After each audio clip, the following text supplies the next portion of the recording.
If you've seen some of our other videos on Radically New Life, then you know that we choose to follow and practice Jesus' teaching to work for God instead of money, as well as the rest of his commands.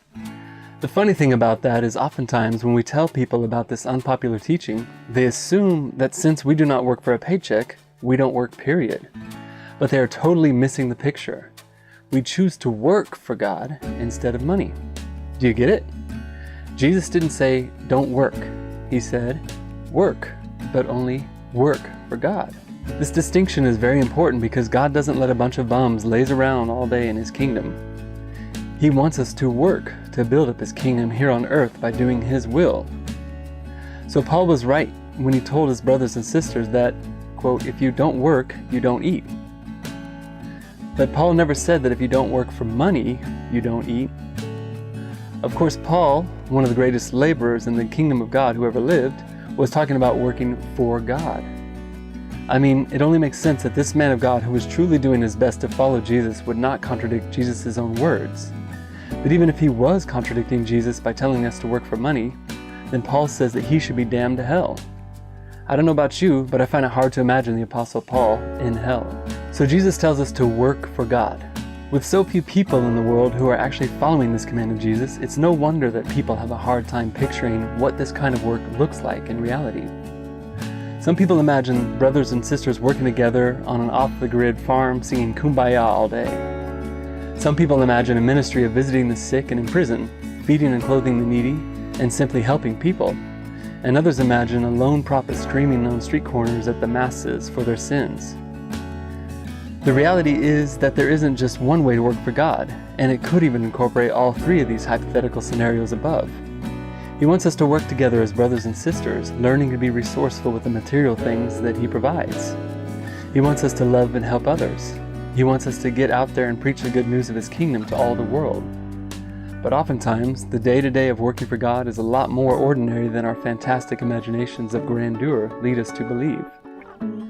For the folks at Radically New Life, working for God looks like going out on the streets to pass out gospel seeds day in and day out, cooking meals for our brothers and sisters, cleaning and doing laundry, helping people who are writing into us, and keeping our YouTube channel going, just to mention a few things.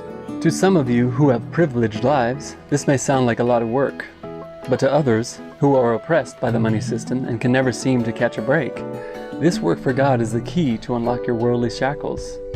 As Jesus says, come to me, all ye that labor and are heavy laden, and I will give you rest. Take my yoke upon you and learn of me, for I am meek and lowly in heart, and you will find rest for your souls. For my yoke is easy and my burden is light.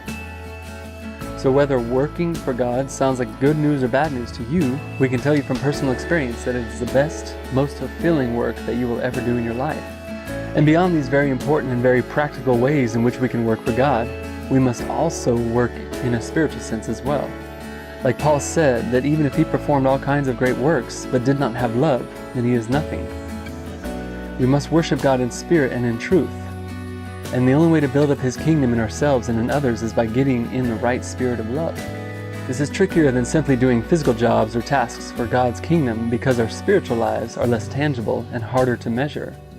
It takes a personal relationship with God, a sincere prayer life, and humbly reaching out to brothers and sisters for help.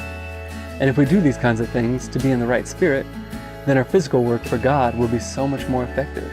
We must work for God in a spirit of love. That is how we do all things to the glory of God.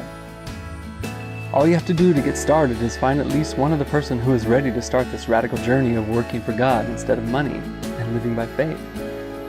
In our years of experience, we have found that such individuals who are ready to totally live by faith is extremely rare, about 1 in 150,000. So if you don't know anyone who is willing to step out in faith, then please reach out to us. And even if you do have a partner to start the spiritual adventure of living by faith with, it would be great to hear from you guys so that we can encourage one another along the way. We want to help you get the most fulfilling job that you will ever have in your entire life and start working for the best boss that has ever existed. So please email us at Radically New Life. Thanks for watching, and we'll see you next time. Bye-bye.